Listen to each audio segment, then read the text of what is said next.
Bon, on va démarrer tout doucement si vous voulez bien. Ça fera arriver les retardataires peut-être. Du coup, pour ceux qui ne me connaissent pas, donc je m'appelle Agathe Dessery et je suis manager du réseau des diplômés d'HEI. Et je travaille en ce moment en parallèle aussi pour le réseau des diplômés de l'AISA. Donc, je sais qu'il y a au moins un diplômé de l'ISA là, mais il y en a peut-être d'autres. Donc, en tout cas, bienvenue à chacun. Du coup, deuxième atelier ce midi animé par Anne-Lise. Donc, Anne-Lise qui est diplômée HEI de l'année 1998 et qui est naturopathe. Et du coup, c'est ce qu'on se disait avant de démarrer officiellement. Le sommeil, ça a l'air d'être un sujet assez porteur. Vous avez été nombreux à répondre à l'appel du webinaire de ce midi. Donc, je vais laisser la parole à Anne-Lise pour qu'elle nous en dise plus. Et puis, d'avance, je vous souhaite une bonne nuit pour ce soir parce que j'espère qu'elle sera bonne pour chacun d'entre nous. Et puis, juste du coup, dans cette thématique un petit peu accompagnement carrière, mais avec un volet que moi j'appelle bien-être ou que je définis comme étant autour du bien-être. Le prochain atelier donc, qui sera animé par Anne-Lise, c'est le 1er juin autour des huiles essentielles. Alors, voilà, c'est un autre volet, mais quoi qu'on peut sans doute utiliser des huiles essentielles pour mieux dormir. Donc, du coup, 1er juin, donc n'hésitez pas, les inscriptions sont déjà ouvertes sur notre site web, donc vous avez la possibilité d'ores et déjà vous inscrire. Voilà. Le webinaire du jour est enregistré. Si vous avez une opposition à ça, n'hésitez pas à ne pas allumer votre caméra dans ce cas-là. Après, on le diffuse essentiellement aux participants. Donc, voilà. Donc, Anne-Lise va faire son exposé, en fait. Et puis après, il y aura un petit temps de questions-réponses voilà, qui sera à l'issue de l'exposé d'Anne-Lise. Voilà. Anne-Lise, je te laisse la parole. Ok, Voilà. super. Merci beaucoup et bonjour à tous. Donc, on est effectivement parti pour, on va dire, je pense, 45 minutes d'exposé de ma part et puis après, je serai à votre disposition pour répondre à vos questions.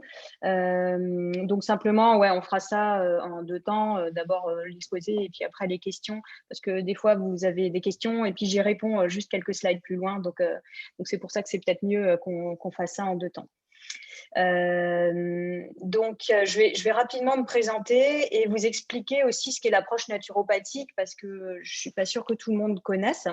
Et ensuite, donc on verra à quoi sert le sommeil. Donc, je vous expliquerai de manière assez simple les mécanismes du sommeil.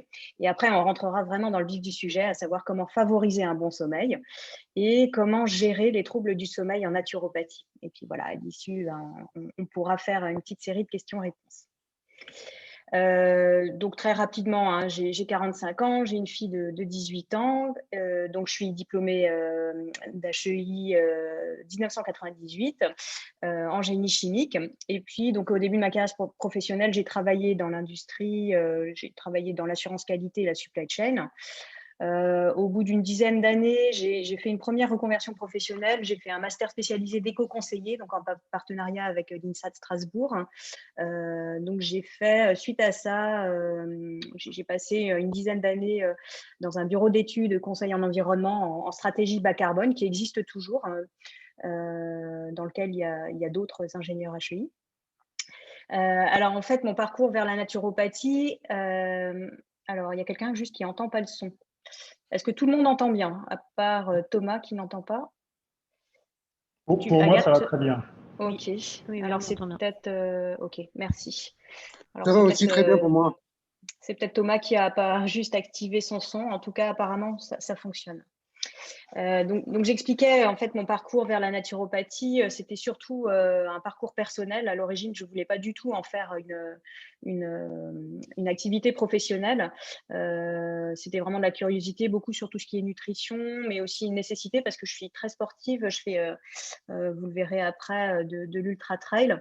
Et en fait, c'est pendant ma formation, je me suis vraiment rendu compte qu'il y avait quelque chose d'hyper intéressant à faire dans le conseil et dans l'hygiène de vie globale. Alors, mon approche scientifique, elle me permet d'aborder de manière assez pragmatique en fait les consultations. C'est vrai qu'on a une image peut-être un petit peu, des fois un peu parallèle ou ésotérique de la naturopathie. Moi, je suis assez pragmatique dans mon approche. Donc, du coup, je pense que c'est aussi quelque chose qui peut rassurer par rapport à la formation scientifique. Donc, j'exerce depuis 2017. Je travaille beaucoup sur tout ce qui est nutrition et micronutrition. Donc, je travaille aussi beaucoup avec les plantes et les huiles essentielles. Agathe en a parlé et on propose un atelier au mois de juin sur le sujet.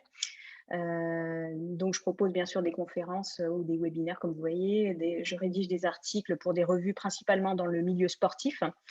Et donc, je propose avec mon mari, qui est ingénieur HEI, mais aussi accompagnateur en montagne, des séjours qui mêlent à la fois la randonnée et la naturopathie ou le trail et la naturopathie. Voilà, bon, je passe assez rapidement. Voilà mon parcours sportif. Bref, donc je fais, comme vous le voyez, de l'ultra-trail, donc des courses assez longues. Et en fait, c'était vraiment pour cette pratique sportive que j'ai voulu en savoir plus sur la bonne hygiène alimentaire et la bonne hygiène de vie. Voilà, en 2 mots. Alors maintenant, l'approche naturopathique. Qu'est-ce que c'est? Alors, première chose qui est très intéressante dans l'approche naturopathique, c'est qu'on prend en compte l'individu dans sa globalité. C'est-à-dire qu'on ne va pas juste s'attacher à un symptôme, mais on va vraiment prendre du recul et regarder, en gros, pas, si j'ai un bouton, par exemple, je ne vais pas regarder que le bouton, je vais essayer de comprendre pourquoi le bouton est apparu. Donc, c'est ça qui est intéressant, c'est qu'on ne va pas chercher à juste supprimer le bouton, ce qui risque de se déplacer ailleurs, mais on va chercher à comprendre pourquoi il est là. Donc, on prend du recul. Deuxième point qui est intéressant et qui est important en naturopathie, c'est la notion de terrain, c'est-à-dire que chaque cas est unique, mais chacun a aussi ses prédispositions. C'est un petit peu le principe de l'homéopathie, si vous connaissez. Il y a ce qu'on appelle des diathèses, donc c'est des grandes familles de personnes qui ont des prédispositions à développer certains types de pathologies. Et enfin, pour moi, c'est vraiment celui qui est le plus intéressant, je trouve, c'est la visée préventive de la naturopathie.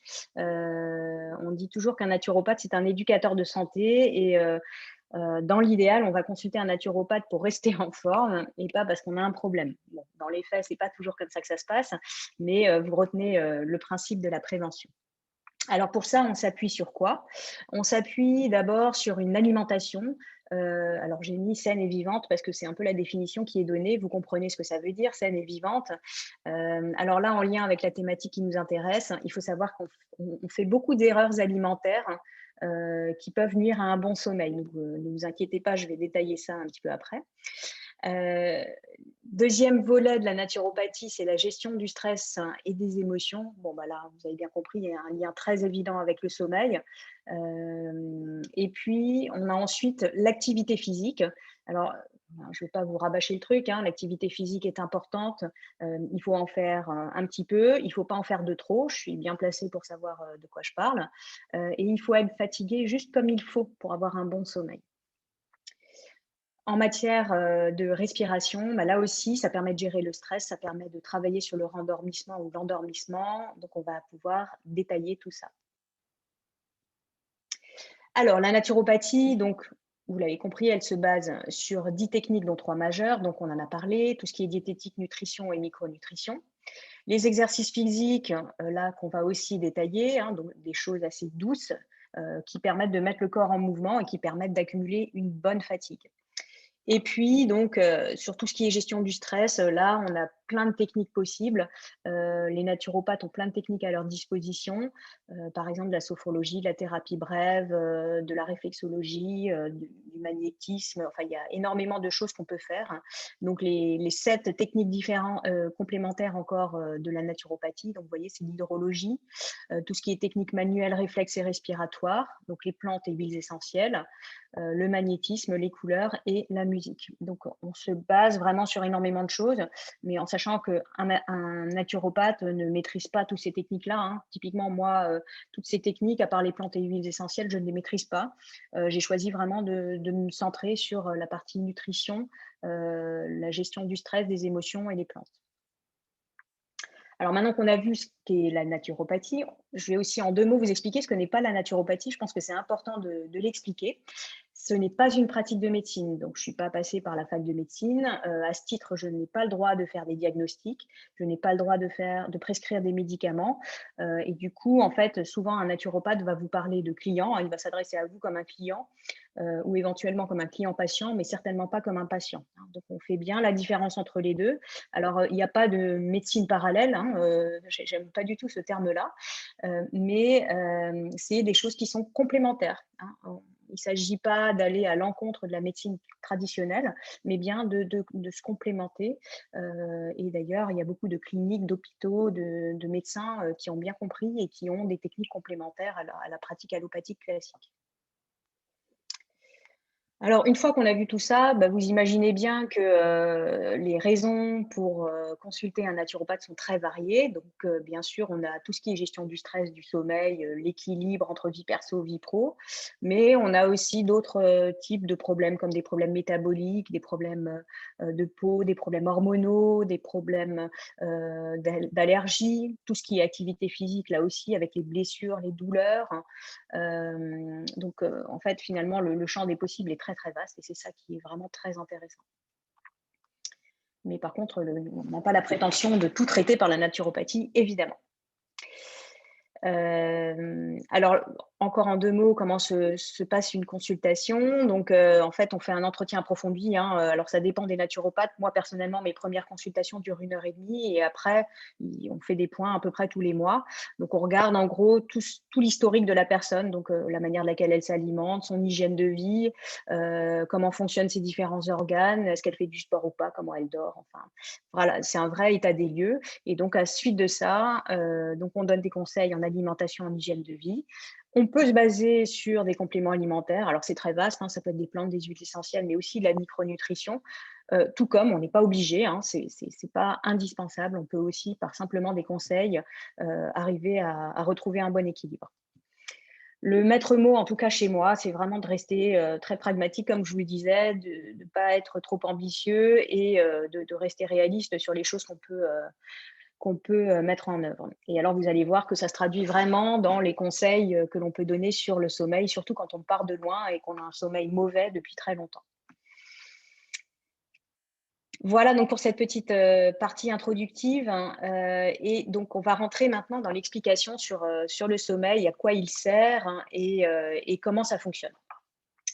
Alors, première chose, le sommeil sert déjà à la bonne humeur et à l'énergie. Vous avez tous remarqué quand vous avez passé une mauvaise nuit que l'humeur n'est pas forcément au rendez-vous et que vous vous sentez un petit peu à plat. Alors, ça dépend de l'âge, ça dépend de la fréquence et de la récurrence, évidemment, mais c'est clair, ça a vraiment une importance sur le sujet. Et puis, donc, plus important et moins dans le ressenti, ça a vraiment un impact sur la bonne santé sur le long terme, puisque notamment quand on dort et suivant les phases de sommeil, on va régénérer des tissus, notamment dans le foie et les muscles. On va aussi renforcer le système immunitaire. Il a été vraiment prouvé que des personnes qui ont un mauvais sommeil ont un système immunitaire qui est déficient. On peut consolider la mémoire, on sécrète les hormones de croissance, ça c'est très important pour les enfants, notamment il faut savoir que les hormones de croissance, elles sont sécrétées 20 à 30 minutes après le début du sommeil. Donc typiquement chez les petits enfants, s'il y a une altération dans la phase vraiment au démarrage du sommeil, il peut y avoir une influence sur sa croissance. Et puis, donc, pendant le sommeil, on a aussi toutes les phases de nettoyage de l'organisme qui se font pendant la nuit habituellement, donc la détox et l'élimination des déchets. Donc, vous comprenez bien au regard de tout ça qu'il va falloir vraiment prendre soin de son sommeil. Alors, comment ça fonctionne? Ça fonctionne suivant ce que l'on appelle un rythme circadien. Donc, circa, dies, ça vient du latin, ça veut dire environ un jour. Donc, en gros, c'est le rythme qui se répète tous les jours. Et en fait, c'est un rythme avec de la température, des sécrétions hormonales, la fréquence cardiaque, tout ça est régulé. Ce n'est pas du tout en lien avec le hasard. C'est vraiment une mécanique qui est bien roulée. Alors, vous voyez deux graphiques à votre droite. Le premier représente le rythme circadien de la température. Vous voyez que la température, elle baisse naturellement à partir de la fin de journée, vers 19h à peu près, jusqu'au lendemain matin, 5h, 6h. Alors, Après, ça dépend des organismes, mais globalement, on va dire dans 80% des cas, c'est comme ça. Et puis, on a ensuite la température qui remonte et qui va redescendre à peu près maintenant, qui correspond à l'heure de la sieste, hein, puisque le sommeil, en fait, est régulé notamment par la température, c'est-à-dire que quand votre température corporelle baisse, eh bien, c'est là qu'on est dans les circonstances favorables à l'endormissement. Deuxième graphique, c'est les sécrétions hormonales. Donc, on voit la mélatonine et le cortisol. Donc, la mélatonine, plus elle est sécrétée en fait quand la lumière baisse. Donc, on va détailler tout ça par la suite. Elle atteint son maximum au milieu de la nuit et puis au fur et à mesure qu'on avance dans la nuit, la mélatonine va baisser. Et en fait, donc le cortisol, elle est inversement proportionnelle au cortisol qui, lui, est l'hormone de l'éveil, au contraire. Et le cortisol, en fait, il arrive à son maximum en début de journée. Et donc, en fait, si on a suffisamment de cortisol, c'est là qu'on arrive à bien se lever et qu'on est en forme. Quand on n'a plus de cortisol, c'est ce qui arrive notamment dans les burn-out, où les surrénales arrêtent de sécréter du cortisol, on n'arrive même plus à se lever. Alors, ce qu'il faut comprendre aussi, c'est que finalement, ce qui fonctionne bien, c'est l'alternance veille-sommeil.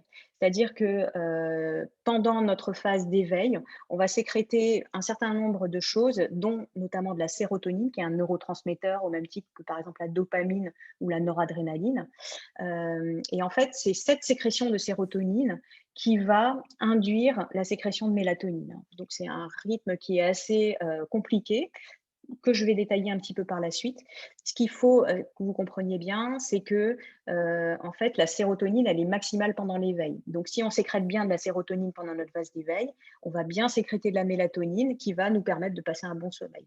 Donc, finalement, c'est vraiment un jeu de bon équilibre entre les phases de sommeil et les phases d'éveil. Alors, la lumière, hein, je vous l'ai indiqué un petit peu plus tôt, elle a vraiment un rôle pour nous aider à sécréter cette mélatonine qui est l'hormone du sommeil. Donc, l'obscurité, ou en tout cas la baisse de luminosité, est nécessaire à cette bonne sécrétion de mélatonine. C'est pour ça que, notamment en hiver, je pense que vous avez tous remarqué, on a plus tendance à hiberner un petit peu parce qu'il y a tout simplement moins de luminosité. Donc, on sécrète plus facilement de la sérotonine. Et c'est pour ça aussi qu'on conseille d'arrêter les écrans, d'arrêter donc tablette, ordi, télé, qu'est-ce que j'ai oublié, téléphone. On conseille de les arrêter au moins 1 heure avant de l'heure de coucher souhaitée, parce que la lumière vive, alors il y a la lumière bleue d'un côté qui sécrète des ondes, et puis il y a la lumière vive d'une manière générale de l'autre, qui nous empêche de bien sécréter cette mélatonine. Donc, je vous invite déjà à arrêter d'utiliser les écrans si possible au moins 1 heure avant de vous coucher. Et si vous les utilisez, à utiliser des filtres anti-lumière bleue, donc que ce soit sur vos écrans ou sur les lunettes, hein, c'est maintenant très très courant. Et puis à baisser la luminosité tout simplement, donc à adapter la luminosité en fonction de la luminosité ambiante et puis du fait que vous souhaitez aller vous coucher prochainement. Alors, ce qui régule aussi, hein, c'est le rythme socio-professionnel. Il faut savoir que, par exemple, quand on a beaucoup de contraintes, je ne vais pas vous apprendre qu'on a moins de temps pour dormir, ou en tout cas qu'on se prend moins de temps pour dormir. Mais à l'inverse, quand on a trop peu de contraintes, donc typiquement des personnes qui sont en recherche d'emploi, qui vont avoir du mal à régler leur rythme dans la journée, ou des personnes retraitées qui, là, pareil, ont du mal à avoir leur marque et donc à bien s'occuper, leur vie peut être un petit peu décalée et donc ça peut complètement perturber le sommeil, c'est-à-dire la sécrétion de ces fameuses hormones et neurotransmetteurs. L'alimentation a aussi un impact. Alors là, je vous en ai déjà un petit peu parlé. J'ai parlé des deux derniers, là, donc la sérotonine et la mélatonine. En fait, tout ça, ça commence par l'ingestion d'acides aminés, donc en gros des protéines qui contiennent du tryptophane, qui est un acide aminé, qui lui va permettre de sécréter du 5-HTP, qui va sécréter la sérotonine, etc., etc. Donc, en fait, l'alimentation a elle aussi un impact à la fois pour favoriser, mais il y a aussi d'autres aliments qui vont empêcher de bien sécréter cette sérotonine et cette mélatonine. On va voir ça par la suite. Voilà, c'est un petit peu complexe, mais bon, comme ça, vous voyez un petit peu le tableau général avant de rentrer dans le détail. Alors, le train du sommeil, donc un train du sommeil dure environ 1h30 à 2 heures. Chez certaines personnes, c'est un petit peu plus court. Plus on avance dans l'âge, plus c'est court et moins il y a de trains de sommeil. Donc, vous voyez, un train qui dure 1h30, 2 heures, ça veut dire que globalement, on va en faire combien dans la nuit? On va en faire peut-être 5, 6 à peu près. Alors après, ça dépend toujours des personnes, hein. Donc, ça commence toujours par une phase d'endormissement. Donc l'endormissement, c'est quoi? Des bâillements, les idées qui se brouillent, hein, vous voyez plus très très clair. Éventuellement, vous lisez 3 fois la même phrase dans votre bouquin. Bon, bah là, vous savez que vous êtes dans la phase d'endormissement. Ensuite, on rentre dans le sommeil lent, léger, c'est-à-dire que là, on entend, on comprend, mais on ne peut plus agir. Donc là, c'est quelque chose où on maîtrise déjà plus grand-chose. On est vraiment à l'aube de vraiment s'endormir complètement. Ensuite, on passe en phase de sommeil lent profond. Là, on n'entend plus rien. Et puis, donc, on a une toute petite phase de sommeil paradoxal en fin de cycle de sommeil, où c'est la phase vraiment privilégiée pour rêver. Sommeil paradoxal permet aussi de récupérer de manière psychique. Là, on a des activités mentales qui sont très fortes. Il faut savoir que c'est quand on rêve en sommeil paradoxal qu'on s'en souvient. Il se peut aussi qu'on rêve dans la phase de sommeil lent, mais là, on ne s'en souviendra pas. Pendant le sommeil paradoxal, oui, très important aussi, c'est la phase de mémorisation et d'apprentissage. Donc, c'est très important d'avoir cette phase de sommeil paradoxal. Mais vous allez voir par la suite que, en fait, on peut altérer cette phase de sommeil. Alors, il y a juste quelqu'un qui a son micro allumé. Je ne sais pas qui c'est. Il faut juste… Voilà, merci. C'est bon, c'est désactivé. Oui, merci. Alors, entre deux phases, 2 cycles, il faut savoir qu'il y a une petite pause de sommeil de quelques secondes à quelques minutes, hein. J'ai marqué quelques minutes, ça peut être que quelques secondes. En fait, c'est vraiment un héritage ancestral. Alors, pourquoi j'ai mis un petit smiley? C'est simplement que c'est dans nos gènes. A priori, c'était simplement pour vérifier qu'il n'y avait pas un mammouth ou un dinosaure qui était là. Et donc, c'est simplement juste une petite phase d'éveil qu'aujourd'hui, dont on n'a plus besoin, mais qui existe toujours dans nos gènes. Alors là, c'est le schéma est à peu près le même que le précédent. C'est simplement pour bien récapituler les choses au niveau de l'endormissement. Vous voyez que c'est très court. Mais après, donc, le sommeil lent léger va durer 10 à 15 minutes. La phase la plus longue, c'est bien sûr le sommeil profond et le sommeil très profond.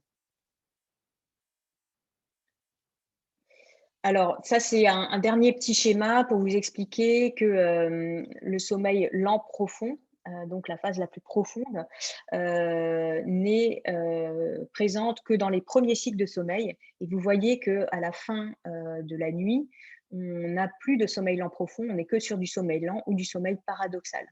Donc, finalement, c'est aussi pour ça qu'on a l'impression de bien se souvenir de ses rêves en fin de nuit, alors que si on se réveille au milieu de la nuit, on ne va pas forcément s'en souvenir. C'est tout simplement qu'il n'y a plus de sommeil lent profond et que c'est surtout du sommeil paradoxal. Voilà donc en quelques mots comment ça fonctionne. Donc maintenant, les petits trucs pour favoriser un bon sommeil. Alors je vous rassure, hein, ça ne va pas être non plus révolutionnaire, mais je pense qu'il y a quand même quelques petites choses que vous allez apprendre et que vous pourrez mettre en œuvre de votre côté. Alors, première chose, avant tout, c'est de savoir quel dormeur vous êtes. Je pense que vous avez tous identifié si vous êtes plutôt du soir ou du matin. Finalement, c'est très important de le savoir, hein. Par exemple, moi, je suis vraiment du matin et pas du tout du soir. Donc, ça ne sert à rien d'essayer de dormir ou de faire des grasses mat. De toute façon, moi, ce n'est pas mon truc. Et à contrario, quelqu'un qui sera du soir et pas du matin, ce n'est pas la peine d'essayer de persévérer, à essayer de se lever à 5 heures du matin. Si ce n'est pas votre truc, c'est que c'est juste pas votre rythme. Donc, il faut juste être à l'écoute et savoir si vous êtes plutôt du matin ou du soir. Ensuite, savoir aussi si vous êtes un gros ou un petit dormeur. Alors, gros, petit, qu'est-ce que ça veut dire? D'une personne à l'autre, ce sera très variable. Il faut simplement que vous vous écoutiez. Est-ce que vous avez besoin de 7 heures? Si vous sentez au bout de 7 heures que vous êtes en forme, tant mieux. Si c'est que 4h30 ou 5 heures, tant mieux aussi, ça existe. Il faut savoir que c'est quand même assez rare. La plupart des gens, on va dire au moins 80% des personnes, ont quand même besoin de 7 heures à 7h30 par nuit. Et malheureusement, aujourd'hui, on est plutôt sur une moyenne de 6h30, 7 heures. Alors oui, donc juste un petit mot pour dire que il ne faut pas essayer de masquer le côté gros dormeur ou en tout cas votre besoin de sommeil par des excitants. que ce soit des boissons énergisantes ou du café, parce que tôt ou tard, votre fatigue ressortira. Donc, c'est très bien un temps, mais ça ne marchera pas sur la durée, ça c'est sûr. Alors, quelques petits trucs à éviter pour être sûr que vous allez bien vous endormir et que vous allez pouvoir passer une nuit sereine. Bon, franchement, là, j'enfonce des portes ouvertes, mais je préfère quand même le dire.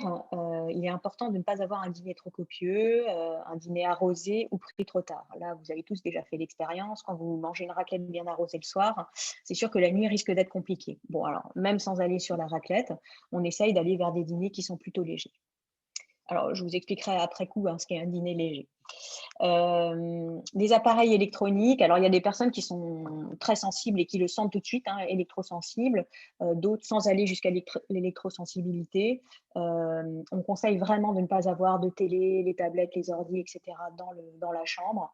Bon, la seule exception, c'est le téléphone en mode avion pour faire le réveil. Et même là, j'ai plutôt tendance à conseiller d'avoir un bon vieux réveil à l'ancienne pour ne pas avoir d'appareil électronique. Bruit et lumière intense, maintenant vous avez compris le mécanisme. Donc, il ne s'agit pas d'allumer les lumières, de faire Versailles, ou alors d'écouter de la musique très forte. Il vaut mieux avoir des choses qui sont douces, apaisées. Ça va sans dire, mais c'est quand même mieux en le disant, toutes ces choses-là, parce que mis bout à bout, ça peut faire que vous avez un sommeil qui n'est pas de qualité.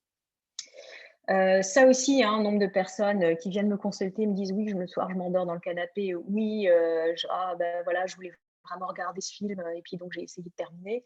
Alors je comprends, c'est frustrant de s'endormir dans le canapé, mais en fait, il faut vraiment éviter. Si vous sentez que vous êtes vous vous souvenez, en phase d'endormissement, donc les idées qui se brouillent, vous bâillez et vous comprenez plus rien, c'est qu'a priori, il est vraiment temps d'aller se coucher. Et ça, c'est très important et je pense que c'est vraiment la clé d'arriver à bien s'écouter et bien reconnaître les signaux. Alors ça fait toujours beaucoup rire quand je dis ça. Activité physique ou mentale intense en soirée est plutôt déconseillée. Alors évidemment, je parle de faire du sport. Alors aller faire un footing parce qu'on n'a pas eu le temps. Alors c'est sûr qu'en ce moment, on a le couvre-feu à 18h, donc de toute façon, c'est pas très simple. Mais hors période de couvre-feu, il est quand même recommandé de ne pas faire un sport intense, défractionné en fin de journée. Alors, vous me direz, si vous n'avez pas de temps par ailleurs, c'est toujours mieux de faire un petit peu de sport que de pas en faire du tout. Mais si vous avez le choix, faites votre sport plutôt le matin ou entre midi et deux. Alors, ce qu'il faut éviter aussi, c'est de rattraper le week-end ce qu'on n'a pas pu dormir la semaine. Il est de coutume de dire qu'il ne faut pas décaler ses horaires de coucher et de lever de plus de 1 heure. C'est-à-dire que si, par exemple, en semaine, vous avez l'habitude de vous lever à 6 heures, le week-end, on recommande de ne pas se lever plus tard que 7 heures. Et idem, si vous vous couchez, je ne sais pas, admettons à 22 heures, pas se coucher plus tard que 23 heures. Pourquoi? Parce que le corps, il aime bien les habitudes et que si vous décalez ces habitudes de trop, en fait, il va être complètement chamboulé et puis votre sommeil va être complètement déréglé le reste de la semaine. Ce qu'on peut faire, c'est plutôt faire une sieste. Ça, c'est plus intéressant et ça, je vais le détailler par la suite. Alors encore à bannir des excitants, ça aussi, ça tombe sous le sens.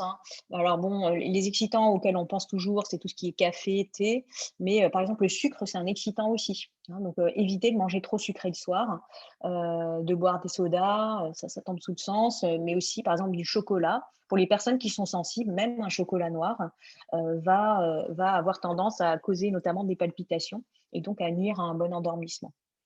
Un petit mot par rapport au café, attention au choix des cafés. L'arabica contient 2 fois moins de caféine que le robusta, donc je vous invite à aller plutôt vers l'arabica que le robusta. Et puis, donc, il faut savoir aussi que plus on boit de café, plus l'effet s'estompe et donc plus on a envie d'en boire. Et enfin, un petit mot par rapport aux enfants et à la consommation de soda. Il faut savoir que plus un enfant est petit et plus il sera sensible à la caféine. Donc prudence, outre le sucre, prudence aussi sur la caféine pour la consommation de soda chez les jeunes enfants. Alors du coup, une fois qu'on a dit ça, qu'est-ce qu'il faut faire? Évidemment, il faut faire l'inverse. Mais alors, je vais rentrer quand même un petit peu dans le détail. Donc en fin de journée, on essaye de baisser son activité physique notamment. On essaye de baisser le niveau sonore et la luminosité. On essaye d'être à l'écoute, comme je vous l'ai dit. Au niveau de la température, alors là, c'est intéressant. On essaye d'avoir une température basse, alors dans la chambre, mais aussi donc soi-même, hein, c'est d'où ne pas avoir d'activité physique intense. On peut prendre un bain, notamment en été, on peut prendre un bain, mais on va essayer de le prendre plutôt tiède et pas froid. Parce que, en fait, quand on a une température corporelle qui est trop basse, ben, on a une vasoconstriction qui va se passer et donc qui va empêcher la dissipation de chaleur. Donc, on aura encore plus chaud. Donc, il vaut mieux être à une température tempérée si on veut prendre une douche ou un bain en fin de journée. Évidemment, on aère la chambre. Alors ça, c'est déjà pour une meilleure oxygénation et puis pour avoir une bonne température dans la chambre. 19 degrés, c'est vraiment le maximum normalement pour bien dormir dans une chambre. La literie, oui, ben, c'est vrai que j'ai déjà eu des personnes, alors, notamment qui ont eu des problèmes de dos, de cervicales, mais ça peut aussi nuire à un bon sommeil. Des fois, de simplement changer sa literie permet d'avoir un sommeil de bien meilleure qualité. Alors, un petit mot par rapport au feng shui. Alors, je ne vais pas vous faire un cours parce que c'est une science vraiment très, très complexe. Mais il y a aussi, là, c'est un petit peu comme les appareils électroniques, des personnes qui sont sensibles à la circulation de l'énergie. Alors, une fois de plus, hein, moi, je suis assez pragmatique, cartésienne. N'empêche que, typiquement, ça, c'est le genre de truc qui peut me perturber.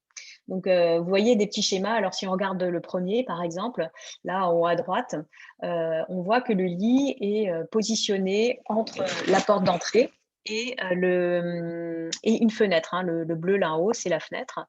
En fait, le lit va être exposé à la circulation d'énergie parce que l'énergie circule entre la porte d'entrée et la fenêtre. Donc là, vous voyez le schéma de droite qui recommande de positionner le lit qui n'est pas sur la circulation d'énergie entre la porte d'entrée et la fenêtre. Alors, peut-être prêtez-y attention, regardez si ça, c'est des choses auxquelles vous êtes sensible. D'une manière générale, en fait, il ne faut pas être entre deux sources de circulation d'énergie, c'est-à-dire entre une porte et une fenêtre, ou entre deux fenêtres. Regardez bien comment est positionné votre lit dans votre chambre. Bon, bien sûr, hein, pratiquer de la lecture, c'est-à-dire en gros, éviter de regarder les derniers messages, les derniers mails, de regarder les réseaux sociaux quand vous êtes au lit sur votre téléphone. Ça, franchement, c'est vraiment à déconseiller. Je sais que c'est évident, mais il y a encore tellement de personnes qui le pratiquent que je préfère vraiment le préciser. Et donc, coucher, lever à heure régulière, ça, j'en ai déjà parlé, donc y compris le week-end.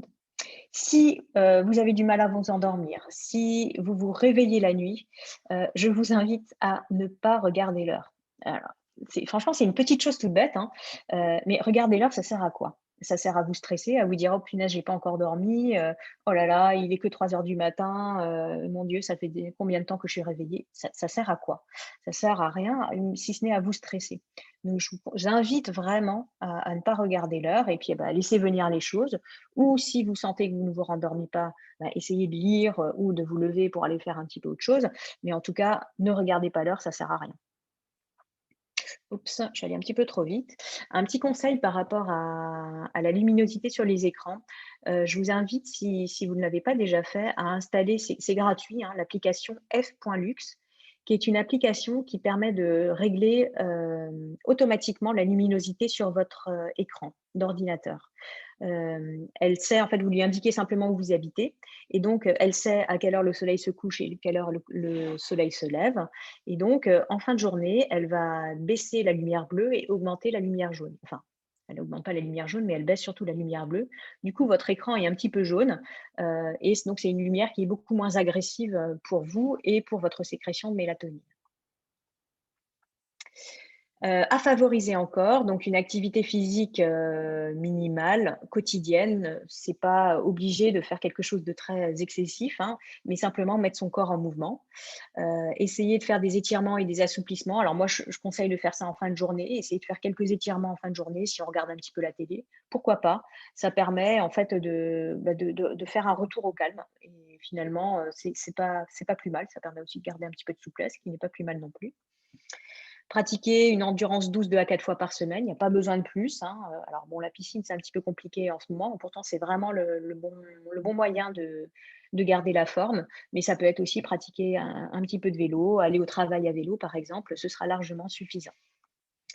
Donc tout ça, toute cette activité physique, ces étirements, ces assouplissements permettent de stimuler le métabolisme, ça diminue le stress, ça permet d'éliminer les toxines et d'augmenter la sécrétion des endorphines, donc la fameuse mélatonine notamment. Donc, vous voyez, on ne fait pas d'activité physique. Qu'est-ce qui se passe? En fait, on a une baisse de la vigilance, de la concentration, de la mémoire. On a plus de maux de tête, de douleurs. Et puis, ça favorise les insomnies. Alors qu'au contraire, si on pratique une activité régulière, on a un endormissement qui est rapide parce qu'on est fatigué. Et par exemple, on a une meilleure qualité de sommeil avec un endormissement rapide. Je viens de le dire, mais des cycles de sommeil plus réguliers. Un petit mot sur la respiration. Alors naturellement, on a tendance à pratiquer une respiration plutôt thoracique, c'est-à-dire dans le haut du corps. Et en fait, donc, pour favoriser on va dire un repos et le calme, je vous invite vraiment à essayer de pratiquer une respiration plutôt abdominale. Alors abdominale, ça veut dire plutôt sur le bas de votre corps, donc à peu près en dessous du nombril. Donc cette respiration ventrale, elle permet d'avoir un certain calme et une certaine stabilité émotionnelle. C'est quelque chose qu'on peut pratiquer quand on est au lit et qu'on a un petit peu de mal à s'endormir, mais on peut le pratiquer vraiment à tout moment. Pour vérifier que vous faites une respiration ventrale, c'est très simple. Il suffit de mettre les mains sur votre… alors là, vous ne le voyez pas, je le fais, mais vous mettez les mains sur votre ventre, donc en dessous du nombril. Et quand vous inspirez, en fait, vos mains s'échappent, on va dire. Et quand vous expirez, vous appuyez sur les mains et donc ça vous permet d'expirer l'air, mais qu'à partir du ventre et pas à partir du thorax. Faites l'essai également par rapport à la respiration thoracique. Vous mettez les mains sur les côtes. Et en fait, donc quand vous faites une respiration thoracique, vos côtes s'ouvrent et se ferment. Donc, retenez bien que naturellement, on fait une respiration plutôt thoracique et que la respiration ventrale est vraiment une respiration calmante que l'on peut pratiquer pour essayer de s'endormir ou de se rendormir. Alors, pour les enfants, hein, juste un petit aparté sur les enfants, il est important que les enfants apprennent à s'endormir tout seuls, y compris pour les éveils nocturnes. Donc, il ne faut pas tout de suite aller les voir dès qu'ils se réveillent. C'est important qu'ils apprennent eux aussi à bien gérer leur phase de réveil et un rendormissement tout seul. Alors, il y a quand même un côté rassurant des parents. Il est quand même souhaité que l'un des parents soit présent au coucher si, par exemple, les deux parents travaillent tard. Un petit mot très rapide aussi sur le travail de nuit. Donc là, quand on rentre, le mieux, c'est quand même de mettre des bouchons d'oreille pour se protéger du bruit si on veut s'endormir. Là, pour le coup, il faut vraiment fermer les volets et se trouver dans l'obscurité et puis tout débrancher pour ne pas être dérangé et essayer, dans la mesure du possible, d'essayer d'avoir un réveil naturel, c'est-à-dire de ne pas mettre son réveil. Alors, un petit mot maintenant sur l'alimentation comme vecteur du sommeil. Alors, ce qui est déjà important, c'est de conserver une prise alimentaire régulière, puisque je vous ai expliqué que le corps aime bien la régularité. Donc, on va essayer d'avoir en gros 3 repas par jour, matin, midi et soir, ou un petit peu décalé pour les personnes qui sont en horaire décalé. Mais il faut là garder vraiment ces 3 repas par jour. Alors, le petit déjeuner, on va essayer de garder un petit déjeuner gras et protéiné, c'est-à-dire à 180 degrés de ce que font la majorité des Français avec baguette, beurre, confiture, jus de fruits et café sucré. Pourquoi? Parce que quand on mange des protéines le matin, ce sont ces protéines qui vont vous aider à sécréter, vous vous souvenez, hein, la dopamine, la noradrénaline, etc., etc. Et puis en fin de journée, à sécréter la sérotonine qui va elle-même donner lieu à la mélatonine. Si on donne le bon signal le matin, en fait, le reste de la journée va bien se passer. Si on n'envoie pas les bons nutriments le matin, il y a fort à parier que ça se passe mal aussi le soir. Donc, essayez vraiment de garder un petit déjeuner qui soit protéiné et gras. Alors, pas avec n'importe quoi. Par exemple, là, j'ai mis un œuf à la coque, ça c'est parfait. On peut manger des œufs tous les matins, il n'y a aucun problème. Hein, l'histoire de limiter les œufs à 2-3 fois par semaine, ça date d'il y a une dizaine d'années. Maintenant, il y a vraiment un consensus sur la matière. On peut manger des œufs tous les matins. Sauf si, bon, voilà, on va dire dans 80 ou 90% des cas. Voilà, de la protéine, ça peut être aussi du fromage, du jambon. Finalement, nos voisins, ils ont tout juste. Hein. Ils mangent exactement ça le matin et ils ne mangent pas du tout de produits sucrés. Le midi, on essaye d'avoir un repas équilibré, même si on est au travail et qu'on n'a pas trop le temps. Pourquoi? Parce que si on déjeune de manière trop light, il y aura un coup de pompe, c'est sûr, quel que soit le moment de l'après-midi, et ça va stimuler en plus la consommation des excitants, et ces excitants qui, bien sûr, sont nuisibles au sommeil. Donc il faut avoir un repas qui soit équilibré. Bien entendu, si on a un repas trop lourd, là, boum, ça va être je pique du nez, donc on évite aussi ça. Mais donc un repas équilibré avec des légumes, avec de la protéine et puis avec un petit peu de féculents comme sur cette photo. Le soir, donc on essaye de faire un dîner léger. Alors léger, qu'est-ce que ça veut dire? Ça veut dire surtout végétarien. On essaye d'éviter les protéines animales le soir pour une simple et bonne raison que les protéines animales sont beaucoup plus longues à digérer. Donc, si vous vous couchez et que vous êtes encore en train de digérer, ben forcément, votre corps il ne va pas pouvoir se reposer, se régénérer et faire tous les mécanismes de nettoyage que j'ai expliqué au début. Donc, il faut vraiment garder à l'esprit d'avoir quelque chose de léger, d'essayer de dîner relativement tôt, de manière à ne pas nuire à tous ces processus de réparation et de régénération qui vont avoir lieu pendant la nuit. Mais bon, vous voyez avec ces exemples d'assiettes qu'il y a de quoi se faire plaisir quand même avec des dîners végétariens.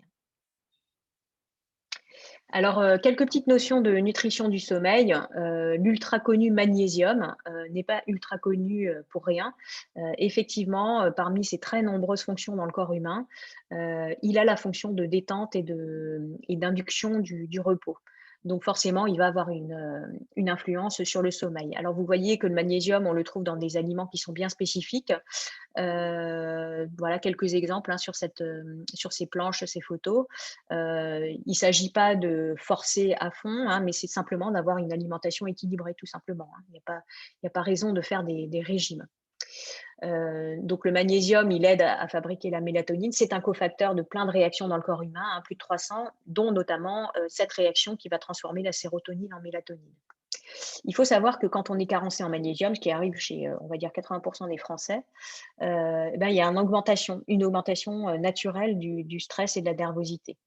Du coup, le fait d'être plus stressé et plus nerveux, il y a une augmentation de sécrétion du cortisol. Et en fait, le cortisol encourage la chasse urinaire du magnésium.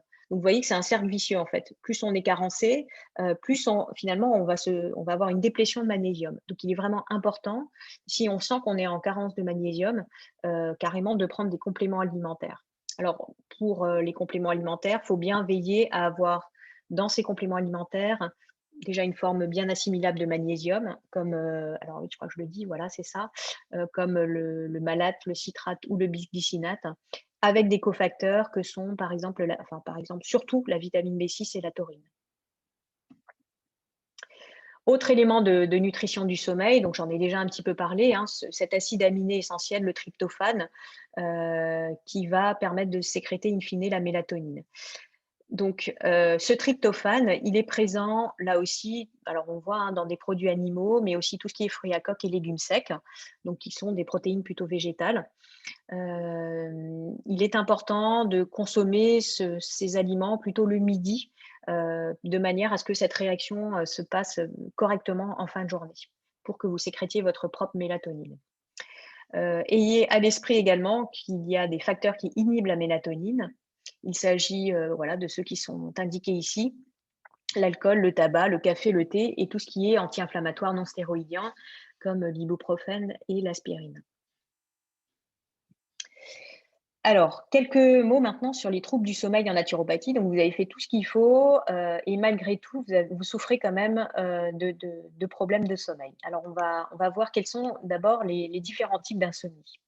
On peut avoir des troubles du sommeil au niveau de l'endormissement, en milieu de nuit, c'est-à-dire des réveils nocturnes ou des difficultés à se rendormir, et puis en fin de nuit avec un réveil prématuré. Alors, quelles sont les causes? Elles peuvent être transitoires, c'est-à-dire que voilà, on a un événement qui travaille particulièrement, un décès, un divorce, un déménagement, des problèmes au travail, ou bien une pathologie, on est tout simplement malade. Voilà, ça va être des problèmes transitoires de sommeil. Ça peut être chronique. Donc, ce qu'on appelle les problèmes de sommeil chronique sont des insomnies qui surviennent plus de 3 fois par semaine depuis plus d'1 mois, souvent causées par des problèmes de stress, d'anxiété ou de dépression qui sont des causes dans plus de 50% des insomnies chroniques. Alors, on peut aussi avoir tout simplement une mauvaise hygiène du sommeil, hein. Donc, vous vous souvenez, tous les facteurs que je vous ai indiqués tout à l'heure. Voilà, c'est une cause d'insomnie. Et puis après, on a encore d'autres causes qui sont un petit peu plus spécifiques, des maladies, des apnées du sommeil, des sevrages de médicaments. Donc, on a pris des somnifères et donc on essaye de se sevrer forcément. Le sommeil peut être un petit peu plus compliqué. En conséquence d'un mauvais sommeil, donc on l'a déjà vu, hein, mais je le répète, bien sûr une fatigue, de la somnolence, de l'irritabilité, des pertes de mémoire et des difficultés de concentration. Ça peut faire des difficultés au travail ou des difficultés scolaires, des accidents et aussi un affaiblissement du système immunitaire. Alors là, je vous ai mis une échelle. En fait, c'est un petit test que vous pouvez faire vous-même, un test que vous trouverez sur Internet qui s'appelle l'échelle de Holmes-Serra. Donc, je vous laisse noter le nom parce que vous le trouverez en accès libre sur Internet. Vous voyez que ce sont des événements marquants qui sont cités et auxquels on attribue une note. Le principe de ce test, c'est de lister tous les événements qui ont eu lieu durant les 24 derniers mois. Vous additionnez les notes et vous regardez à combien vous arrivez. Si vous êtes à moins de 150, vous êtes à un niveau de stress modéré. Si vous êtes à plus de 300, vous êtes à un niveau de stress élevé. Alors pourquoi je vous parle de stress? C'est que vous avez bien conscience que le stress a une influence très importante sur votre sommeil. Alors pourquoi? C'est en lien avec quelque chose que nous avons déjà vu, c'est la sécrétion de cortisol. Quand on est en état de stress, en fait, on sécrète beaucoup de cortisol. Et le cortisol, c'est l'hormone du stress éveillante. Donc, elle vous maintient éveillé, le cortisol. Donc, forcément, si vous accumulez du cortisol en journée, votre endormissement ou votre rendormissement vont être compliqués. Donc, il est vraiment important, en même temps qu'on parle de sommeil, de parler aussi de stress.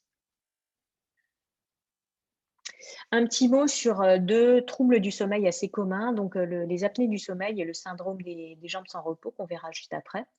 Donc les apnées du sommeil sont des ronflements continus et bruyants avec des pauses respiratoires qui induisent des micro-réveils.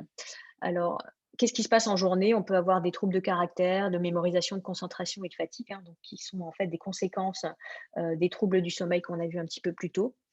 La plupart du temps, les apnées du sommeil sont causées par un affaissement des parois du pharynx la nuit et peuvent causer sur le long terme des problèmes importants comme de l'hypertension ou carrément des risques d'AVC ou d'infarctus. Alors, qu'est-ce qu'on peut faire si on souffre d'apnée du sommeil? En première intention, si on a besoin, si on est en surpoids, ce sera vraiment le premier conseil qu'on donnera de perdre du poids. Des fois, en fait, les apnées du sommeil disparaissent simplement en perdant du poids.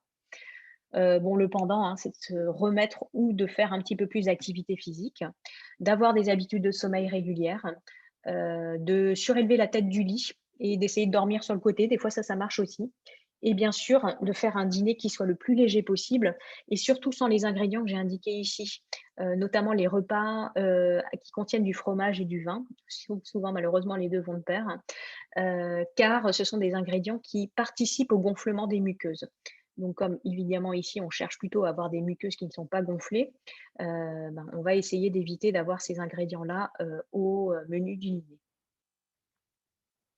Le syndrome des jambes sans repos, lui, en fait, souvent, il n'est pas identifié par la personne en elle-même, mais plutôt par son conjoint, puisque ce sont des flexions un petit peu violentes, comme ça, des jambes, qui peuvent survenir jusqu'à toutes les 20 à 30 secondes. Donc, c'est vraiment très, très fréquent.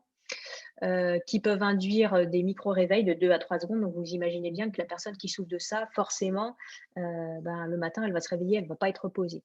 Alors, il y a des facteurs de prédisposition, il y en a beaucoup, beaucoup, hein, vous les voyez. Soit ce sont des maladies, soit ce sont des médicaments que l'on prend, soit ce sont des habitudes alimentaires comme le végétarisme ou le véganisme. Hein, vous voyez, carence en fer et en B12, qui sont assez fréquentes, notamment chez les véganes. Pourquoi? C'est pour une raison très simple, hein, c'est que le syndrome des jambes sans repos, il peut être lié à une carence en un neurotransmetteur qui s'appelle la dopamine. Et la dopamine, elle est sécrétée le matin grâce à des protéines. Donc, il faut absolument avoir un apport en protéines suffisant et notamment le matin. D'où l'importance de mes œufs à la coque, par exemple, le matin. Donc, les carences en minéraux et oui, c'est ça, en minéraux et en vitamines que j'ai indiquées, là, le magnésium, le fer et la vitamine B1 et B6, peuvent aussi être à l'origine du syndrome des jambes sans repos, le stress et donc bon après on a, quelques pistes en homéopathie, que je pourrais vous réindiquer, à la fin si vous n'avez pas eu le temps de prendre les notes.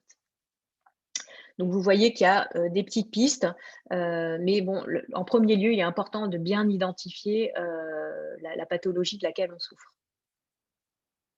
Alors, en cas d'éveil nocturne, bon, comme on l'a vu, hein, il peut y avoir quelques secondes ou quelques minutes, c'est tout à fait normal.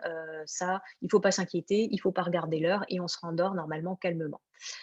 Si jamais on a du mal à se rendormir, donc on peut pratiquer quelques petites techniques de relaxation ou de respiration. On essaye de rester calme et de se détendre. On peut essayer alors on va regarder l'heure, j'en ai déjà parlé. On peut essayer de lire, alors sans allumer évidemment la lumière, la grosse lumière dans la chambre ou l'halogène. Déjà, on va essayer aussi de ne pas réveiller le conjoint s'il y en a un. Et aussi donc pour vraiment essayer de ne pas perturber la sécrétion de mélatonine. Si jamais on a du mal à se rendormir malgré tout, ben, on peut se lever et faire une activité calme qui ne nécessite pas de réflexion. Donc, je vous invite typiquement à pas commencer à bosser et à vous remettre sur des dossiers compliqués si vous réveillez en pleine nuit, c'est vraiment pas recommandé. Et puis, on va essayer dans la mesure du possible de ne pas prendre de somnifères. Vous allez voir, je vais vous donner par la suite quelques idées de plantes, quelques exemples de plantes et d'huiles essentielles à tester qui ont vraiment prouvé leur efficacité. Donc, le somnifère doit vraiment être un dernier recours si le reste ne marche pas et dans le cas vraiment de malaise profond. Un dernier petit mot concernant des réveils réguliers. Alors, vous allez me dire, alors je marque à 2-3 heures du matin, vous allez me dire, oui, mais tu nous as dit de ne pas regarder le réveil. C'est vrai. Malgré tout, si vous savez que vous vous réveillez toujours vers ces horaires-là, ça peut être un signe de problème au niveau du foie. Donc, si vous avez en plus d'autres signes de surcharge hépatique, tels que par exemple la langue chargée au réveil, une digestion lente ou difficile, qu'est-ce que ça peut être si vous avez fait une prise de sang et qu'il y a les gamma-GT qui sont élevés? Ça aussi, c'est un signe de fatigue du foie, une mauvaise digestion des aliments gras aussi. Donc, tous ces points-là peuvent être le signe d'une fatigue du foie. Et là, bah, il suffit de faire une petite détox, un petit peu de soutien du foie. Donc, vous voyez, là, j'ai mis radis noir, artichaut. Donc, prendre des compléments alimentaires à base de radis noir et d'artichaut pour soutenir votre foie et le nettoyer un petit peu. Alors, encore un petit mot sur la sieste, dont on n'a pas parlé, mais je vous ai indiqué qu'en début d'après-midi, donc là, à l'issue du séminaire, du webinaire, je vous invite à faire une petite sieste. En fait, c'est vraiment physiologique, hein, puisqu'il y a une baisse de vigilance et une baisse de température corporelle à peu près là vers 13-14 heures. En plus, donc souvent on vient de déjeuner, donc la digestion fatigue et ça permet en fait de digérer de manière plus sereine. Alors, il ne s'agit pas de faire 1 heure et demie de sieste, hein. Vous ne faites pas un train complet du sommeil. Vous faites 15-20 minutes. Donc, je recommande vraiment de mettre le réveil. Ça permet de déconnecter. Si vous dormez juste peut-être 1 minute ou 2, c'est pas grave, ça suffit déjà pour se régénérer et se ressourcer. Sachez que de dormir un tout petit peu en début d'après-midi permet vraiment de doper l'attention, la vigilance et la performance. Alors, comment faites-vous? Alors là, ce n'est pas une position très confortable pour dormir.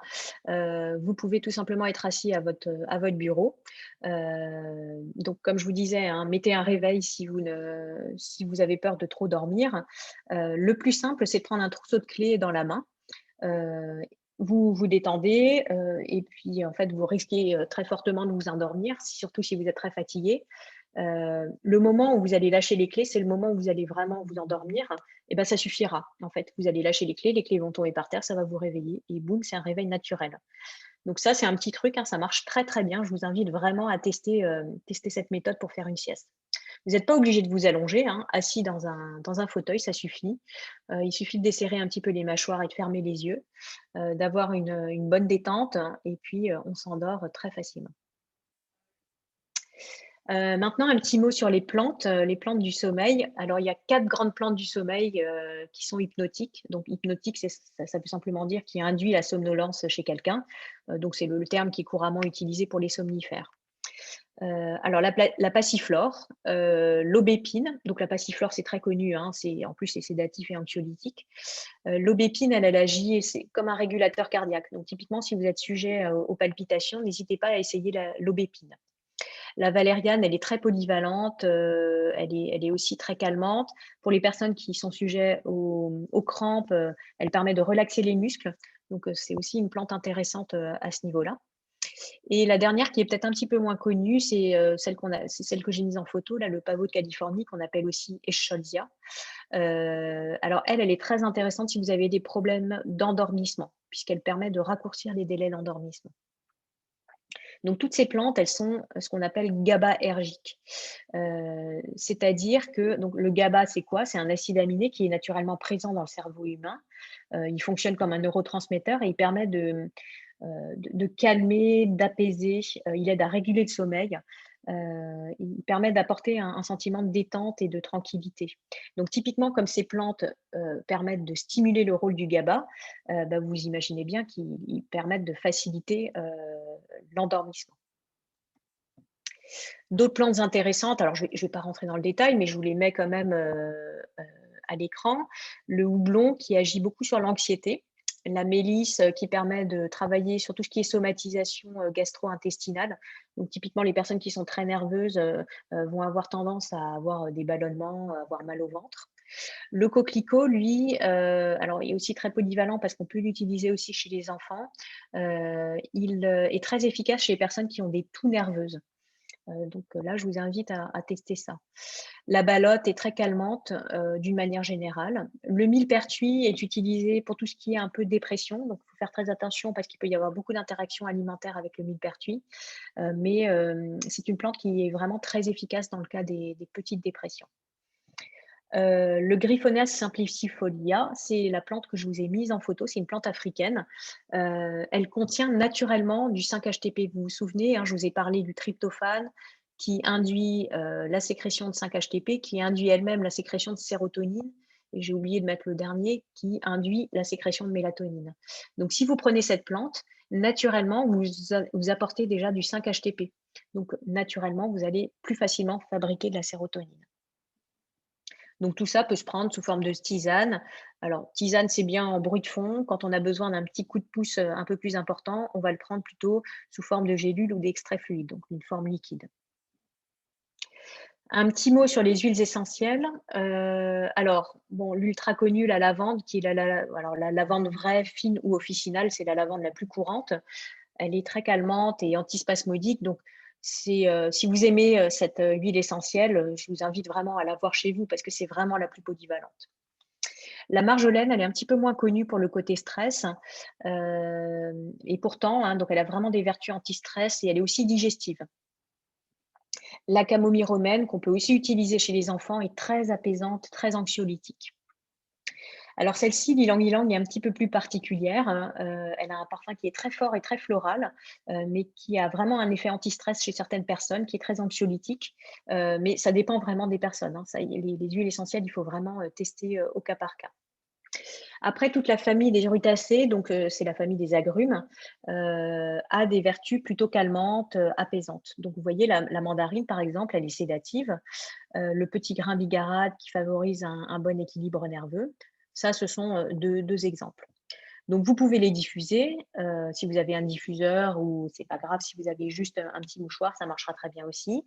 Mais je vous invite vraiment à les appliquer sur la peau. Hein. Donc, le plus efficace, c'est sur la plante des pieds. Vous pouvez les diluer. Vous mettez 1 ou 2 gouttes d'huile essentielle avec un petit peu d'huile végétale et vous massez votre plante de pied, vous massez votre nuque, vous massez le plexus solaire ou autour du nombril ou sur les poignets. C'est la manière la plus efficace et la plus rapide pour que ça pénètre dans votre circulation sanguine et que ça agisse. On peut aussi les prendre par voie orale, mais d'une manière générale, dans ce cas-là, je préfère recommander de prendre conseil auprès d'un professionnel, un naturopathe, un aromathérapeute, un pharmacien qui s'y connaît. Et enfin, donc j'en arrive à la fin de cet exposé, un petit mot sur les fleurs de Bach. Donc les fleurs de Bach, la plus connue, c'est le Rescue, avec ici sa version nuit. Donc le Rescue, en fait, rassemble 5 fleurs. qui permettent de… Non, alors le Rescue Nuit, on a même une 6e, donc qui permet de favoriser un bon sommeil. Alors là, je vous ai mis simplement 4 fleurs qui sont connues pour induire le sommeil et favoriser l'endormissement et le rendormissement. Donc Cerato qui permet de travailler sur la confiance en soi. C'est vrai que des fois, en fait, quand on a plusieurs nuits avec un mauvais sommeil, on finit par angoisser à l'idée de retourner se coucher. Et du coup, en fait, Cerato permet de travailler sur cette angoisse ou cette appréhension de retourner au lit. Rock Rose, ça c'est pour les personnes qui ont tendance à faire des cauchemars. Donc là, j'invite vraiment à utiliser Rock Rose. Scléranthus, c'est pour les personnes qui ont du mal à avoir un bon équilibre émotionnel et qui vont finalement être sujets à beaucoup d'anxiété. Et Water Violet, elle travaille sur tout ce qui est calme, sagesse, humilité. Donc, c'est pour les personnes qui s'emballent un petit peu trop. On aura tendance à leur confier, conseiller Water Violet. Voilà, donc j'en ai… Alors oui, le Rescue, j'en ai parlé, donc qui finalement est assez polyvalent. Donc, c'est un bon moyen de s'essayer aux fleurs de bac. J'en ai terminé avec cet exposé phare, fleuve. J'espère que je ne vous ai pas trop noyé sous les informations, mais je voulais quand même faire un bon tour d'horizon. Donc, j'ai dit pas mal de choses. Donc là, je suis à votre disposition pour répondre aux questions. Donc, sachez simplement que si vous voulez approfondir les choses vous concernant ou concernant un proche, n'hésitez pas à me contacter puisque je propose aussi des consultations en visioconférence. Donc, vous n'êtes pas obligé de venir en Alsace pour me consulter. Voilà, je vous remercie et puis place aux questions.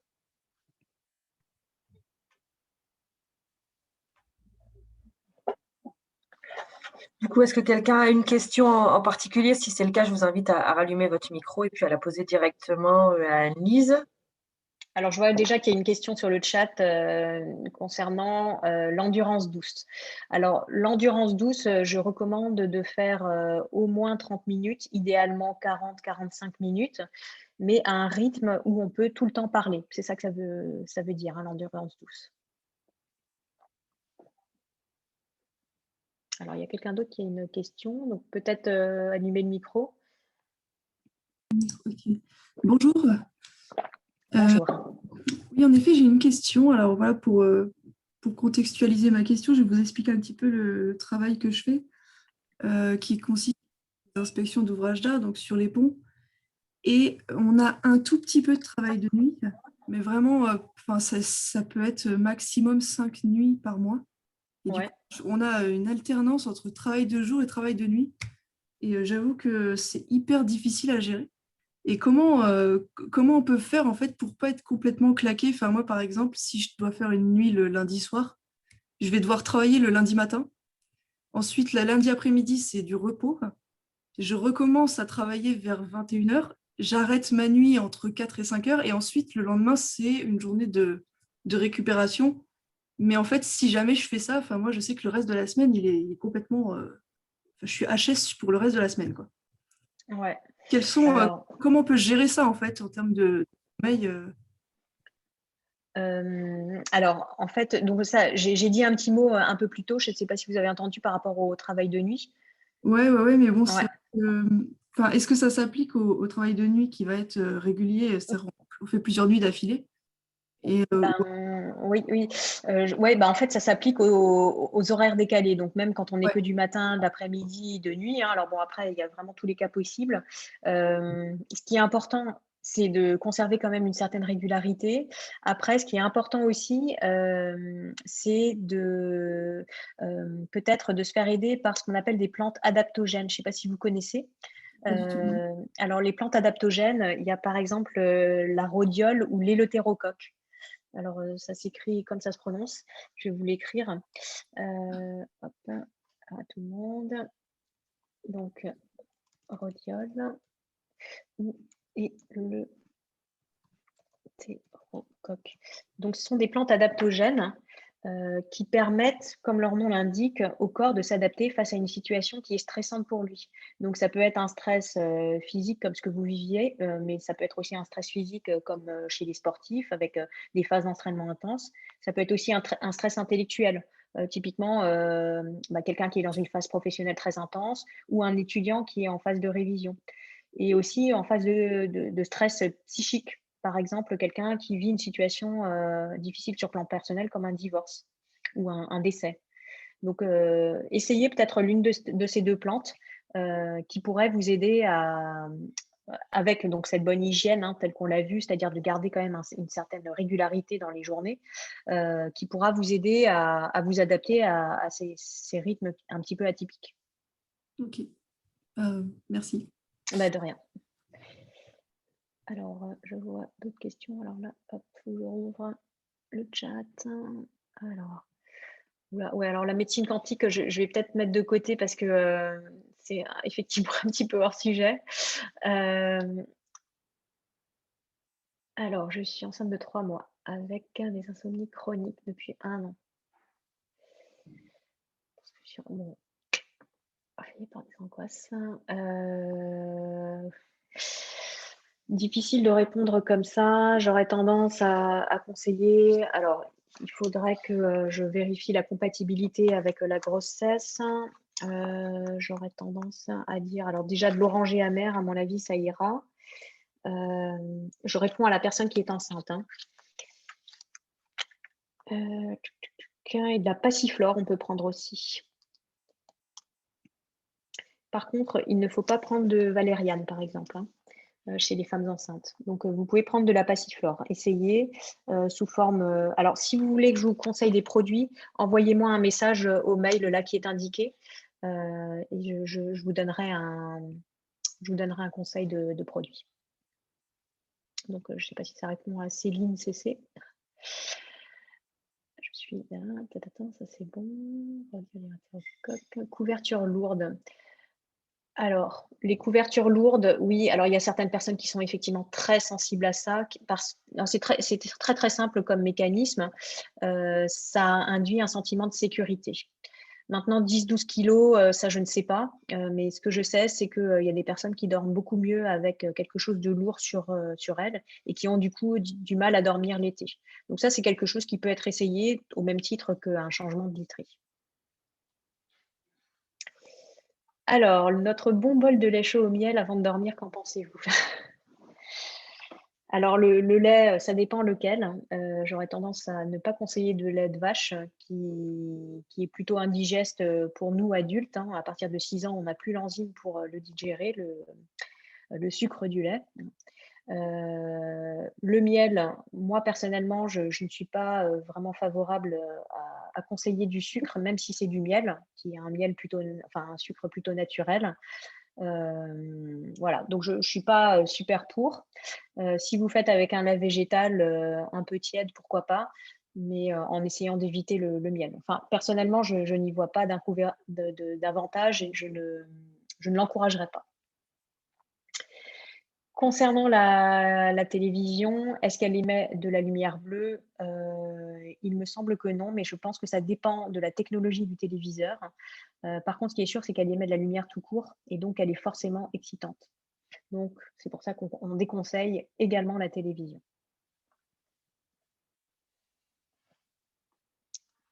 Voilà. Est-ce qu'il y a encore d'autres questions? N'hésitez On pas. arrive au bout des questions du chat. Est-ce qu'il y en a d'autres du coup?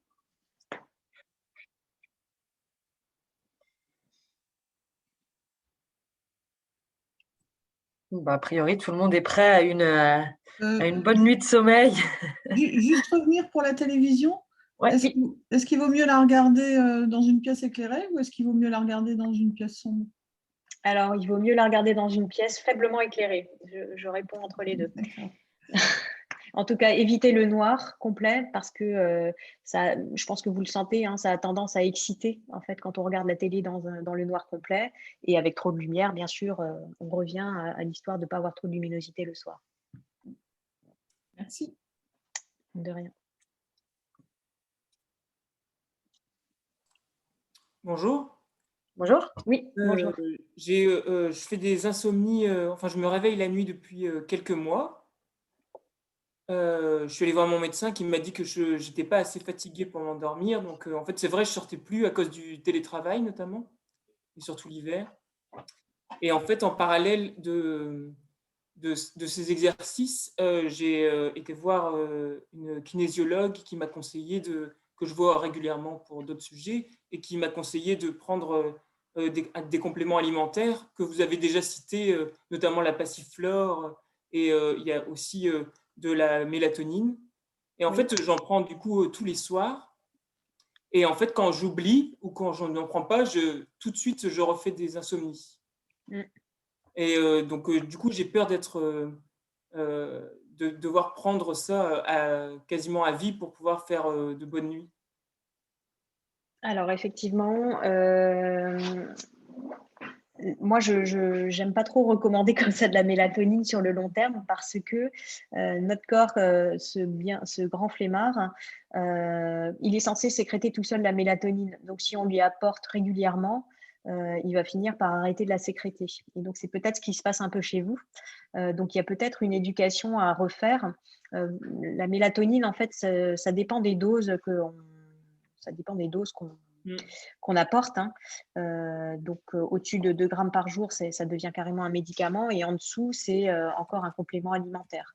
Moi, ce que je vous invite à faire, c'est à diminuer la dose de mélatonine que vous prenez. Peut-être espacer les prises, vous prenez 1 jour sur 2. Alors bon, 1 jour sur 2 sera trop compliqué pour vous, mais diminuer les prises. De manière à diminuer votre dépendance, et à contrario, pensez bien à consommer donc des aliments qui contiennent du tryptophane, là, ce que j'avais indiqué, ou alors remplacer la prise de mélatonine par du griffonia. Vous savez, j'en ai parlé, qui est un petit peu plus haut dans la chaîne de réaction, et qui permettra en fait à votre corps de comprendre qu'il faut qu'il sécrète quand même de la mélatonine. Très bien, merci. Mais je vous en prie.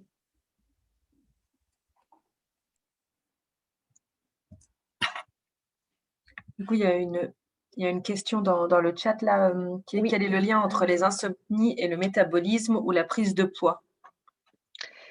Alors, question vaste. En fait, globalement, la prise de poids empêche au corps de bien fonctionner, va induire notamment d'autres conséquences au niveau, par exemple, de la tension artérielle, au niveau du rythme cardiaque. Et donc, la résultante, c'est que le mécanisme du sommeil va moins bien fonctionner. On va dire que ça, c'est la base de lien entre la prise de poids et les insomnies. Donc, souvent également, quand on a un surpoids, on va développer des apnées du sommeil, notamment, qui forcément vont nuire à un bon sommeil, qui vont enclencher des insomnies. Voilà, donc c'est, on va dire en quelques mots, le lien entre les deux. Je ne sais pas si j'ai répondu à la question. Je ne sais pas.